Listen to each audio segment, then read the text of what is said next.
नमस्कार दोस्तों, मैं एसएस एस्ट्रोलॉजर आप सबका स्वागत करता हूं मेरे चैनल में। अगर आपने अभी तक मेरा चैनल सब्सक्राइब नहीं किया है तो सब्सक्राइब कीजिए ताकि मेरे वीडियो आप तक आसानी से पहुंच पाए। दोस्तों, आज मैं आपको मंगल ग्रह के राशि परिवर्तन के विषय में जानकारी दूंगा। वैदिक ज्योतिष में मंगल ग्रह बहुत ही महत्वपूर्ण भूमिका निभाता है। मंगल आपके कार्य करने की क्षमता को दर्शाता है। इसके साथ ही आपके निर्णय लेने की क्षमता और आपकी योग्यता को भी यह ग्रह दर्शाता है। ये एक भयंकर ग्रह माना जाता है जो ऊर्जा और शक्ति प्रदान करता है। ये कालपुरुष की कुंडली में पहले और 8वें घर का स्वामी है और राशि चक्र में मेष और वृश्चिक राशि पर शासन करता है। ये संपत्ति, भूमि, घर, कभी कभी वाहन और कई इलेक्ट्रॉनिक उपकरणों का भी कारक माना जाता है। मंगल लड़कियों की कुंडली में प्रेमी और जीवन साथी का भी प्रतिनिधित्व करता है। मंगल ग्रह अपनी स्थिति के आधार पर रचनात्मकता और विनाशकारी दोनों ही तरह के ऊर्जाओं को दर्शाता है। मंगल के इस परिवर्तन के बारे में बात करें तो मंगल ग्रह 2 जून 2021 को सुबह 6:51 पर कर्क राशि में प्रवेश करेगा, जो 20 जुलाई 2021 तक अपनी नीच की राशि में ही विराजमान रहेंगे। तो आइए जानते हैं कि सभी 12 राशियों पर मंगल ग्रह का ये परिवर्तन कैसा रहेगा। सबसे पहले बात करते हैं पहली राशि मेष की। तो मेष राशि के जातकों के लिए मंगल पहले और 8वें घर का स्वामी है, जो आपकी राशि से 2 जून को चौथे घर में प्रवेश करेगा। इस अवधि के दौरान आप अपने मन को शांत रखने की कोशिश करें। व्यावसायिक रूप से इस दौरान आप अपने क्षेत्र में अच्छा प्रदर्शन करेंगे। नौकरी पेशा लोगों को प्रमोशन मिलने की संभावनाएं हैं। इस दौरान कार्य क्षेत्र में मान सम्मान की भी प्राप्ति होगी। इस अवधि में आपको अपने माता पिता के स्वास्थ्य का अधिक ध्यान रखना होगा, खासकर अपनी माता जी का। 7वें भाव पर मंगल की दृष्टि पड़ने से जीवन साथी के साथ मतभेद हो सकते हैं। किसी अनिश्चित घटना के कारण इस अवधि में आपको परेशानी का सामना करना पड़ सकता है। संपत्ति या जमीन के किसी भी सौदे को आप सावधानी से करें। स्वास्थ्य के लिहाज से जो लोग दिल की बीमारी से पीड़ित हैं, उन्हें अपना खास ध्यान रखना चाहिए। उपाय में मंगलवार के दिन बंदरों को गुड़ चने आदि खिलाएं। अब बात करते हैं दूसरी राशि वृषभ की। तो वृषभ राशि के जातकों के लिए मंगल द्वादश और सप्तम भाव का स्वामी होकर आपकी राशि से तीसरे भाव में गोचर करने जा रहा है।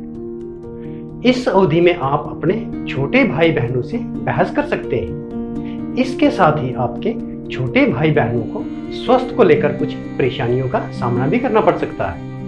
आपके 10वें भाव पर मंगल की दृष्टि होने के कारण आपको सकारात्मक परिणाम प्राप्त होंगे। कार्य क्षेत्र में आपको उन्नति मिल सकती है और आप नई ऊंचाइयों को छू सकते हैं। आपके आर्थिक पक्ष पर नजर डाली जाए तो ये गोचर आर्थिक रूप से अच्छा रहेगा।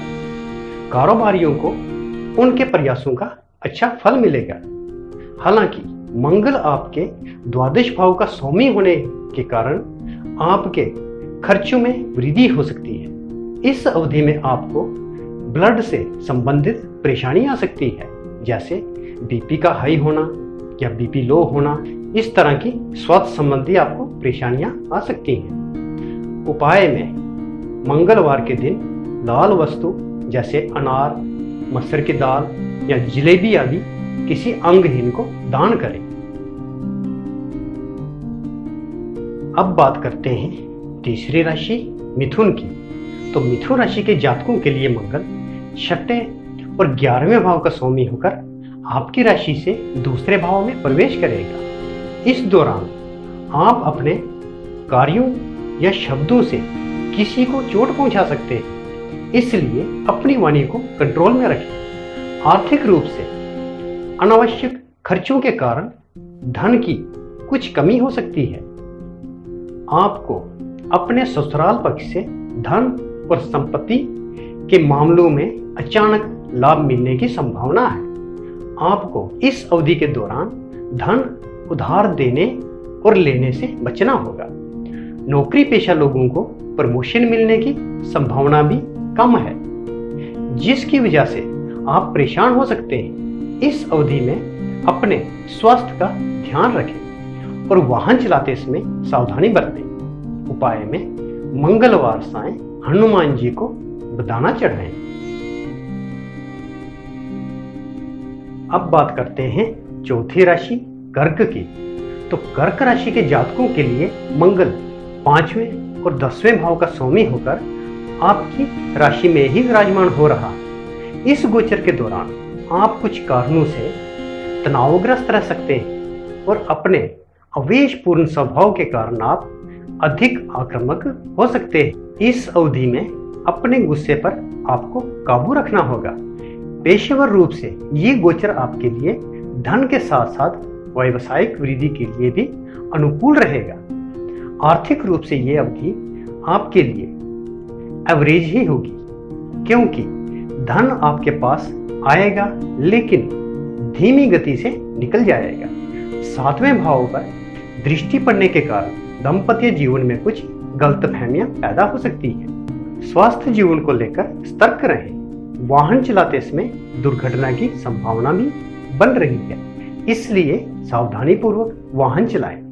उपाय में मुफ्त में या दान में मिलने वाली कोई भी लाल रंग की वस्तु स्वीकार ना करें, यानी कि लेने से परहेज करें। अब बात करते हैं 5वीं राशि सिंह की। तो सिंह राशि के जातकों के लिए मंगल चौथे और 9वें भाव का स्वामी होकर आपकी राशि से 12वें भाव में गोचर कर रहा है। इस गोचर के दौरान आपको काम को लेकर तनाव का सामना करना पड़ सकता है, इसलिए आपको नए जोखिम भरे व्यवसाय या भारी निवेश करने से बचना होगा। उच्च शिक्षा के लिए विदेश यात्रा की संभावनाएं बढ़ रही है। इस दौरान आपको काम को लेकर तनाव का सामना करना पड़ सकता है, इसलिए आपको नए जोखिम भरे व्यवसाय या भारी निवेश से बचना होगा। उच्च शिक्षा के लिए विदेश यात्रा की संभावनाएं बन रही है। आर्थिक रूप से अस्वस्थ होने के कारण आपके खर्चे बढ़ सकते हैं। आपके रिश्तों पर नजर डालें तो आपको अपने दाम्पत्य जीवन के साथ साथ जीवन साथी के स्वास्थ्य को लेकर भी सावधान रहने की जरूरत होगी।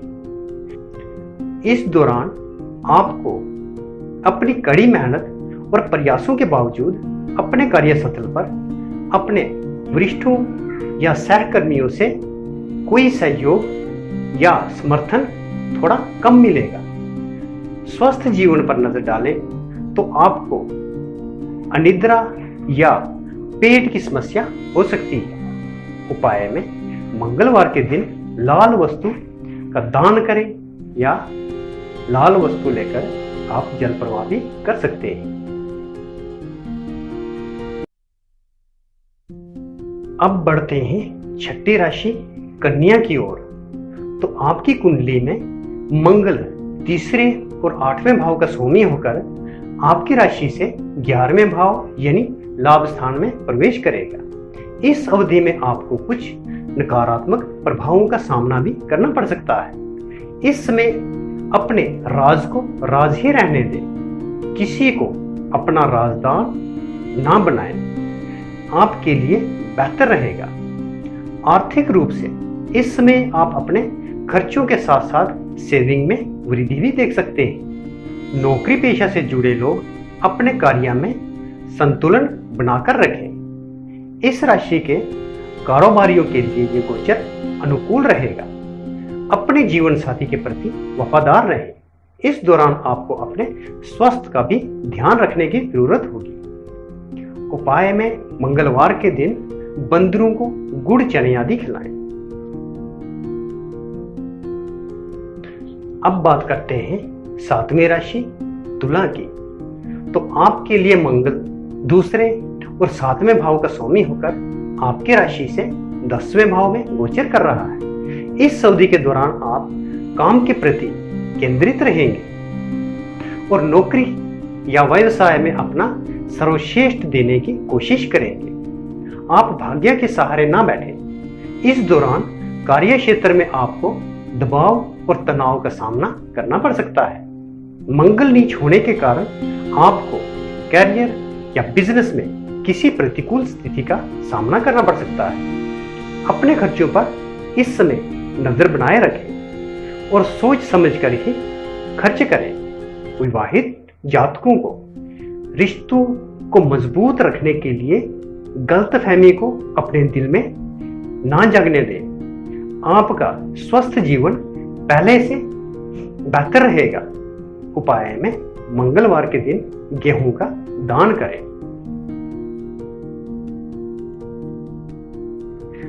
अब बढ़ते हैं 8वीं राशि वृश्चिक की ओर। तो मंगल आपके प्रथम तथा 6ठे भाव का स्वामी होकर आपकी राशि से 9वें भाव यानी भाग्य के घर में प्रवेश करेगा।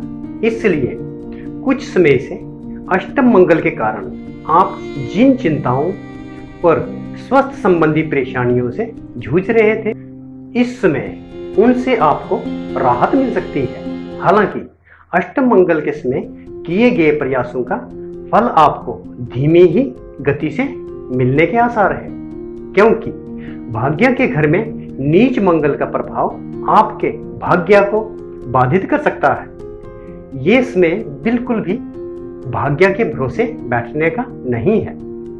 आपको अपनी मेहनत पर ही भरोसा रखने की आवश्यकता है। आपको लक्ष्य प्राप्त करने के लिए अपने कौशल और क्षमताओं पर पूरी तरह से भरोसा रखना होगा। विरोधी और गुप्त शत्रु आपकी चिंता का कारण बन सकते हैं। सावधान रहें और उन गतिविधियों में शामिल ना हों जहां उन्हें मौका मिले। स्वस्थ जीवन पर नजर डालें तो किसी भी मानसिक चिंता और बीमारी से बचने के लिए ध्यान और योग का अभ्यास करें। उपाय में मंगलवार के दिन तंदूरी रोटी पर गुड़ लगाकर गाय को खिलाएं या फिर किसी गरीब को भी दान कर सकते हैं।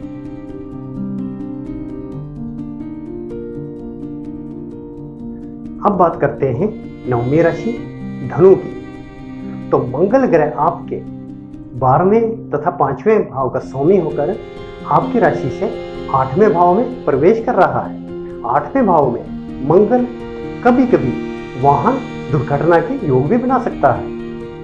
इसलिए वाहन आदि चलाते समय सतर्क रहें और किसी भी तरह का जोखिम ना उठाएं तो बेहतर रहेगा। अग्नि, बिजली की करंट आदि से भी आपको इस अवधि में बचने की आवश्यकता है। इस समय न्यायिक विवादों से जितना हो सके दूर रहें। इस अवधि में दूर की यात्रा के योग भी बन सकते हैं और सोच समझकर ही जरूरी वस्तुओं पर अपनी जमा पूंजी को लगाएं। व्यर्थ के खर्चों से बचें। दाम्पत्य जीवन की बात करें तो मंगल का परिवर्तन आपके दाम्पत्य जीवन के लिए मंगलकारी ही रहेगा। उपाय में मंगलवार सायं हनुमान जी को चमेली के तेल तथा सिंदूर से लेप करें।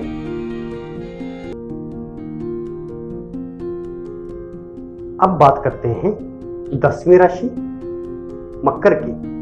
तो मंगल ग्रह आपके 11वें और 4थे भाव का स्वामी होकर आपकी राशि से 7वें भाव में परिवर्तन कर रहा है, जो कि आपके दाम्पत्य का घर भी है। दाम्पत्य की ओर से आपको बहुत सतर्क रहने की जरूरत होगी। इस अवधि में अपने आप को संयमित रखें। आवेश में आकर कोई भी बात ना कहें और ना ही कोई ऐसा कदम उठाएं, अन्यथा आपके पारिवारिक जीवन में मनमुटाव बढ़ सकते हैं। जो जातक लंबे समय से तलाक के लिए प्रयासरत हैं, उनके लिए समय उचित कहा जा सकता है और वे अपने साथी से छुटकारा पा सकते हैं। कामकाजी जीवन में भी आपको सावधानी से काम करने की आवश्यकता है। विशेषकर कागजी कार्रवाई को अच्छे से देखभाल कर पूरा करें। उपाय में मंगलवार के दिन अनार का दान करें।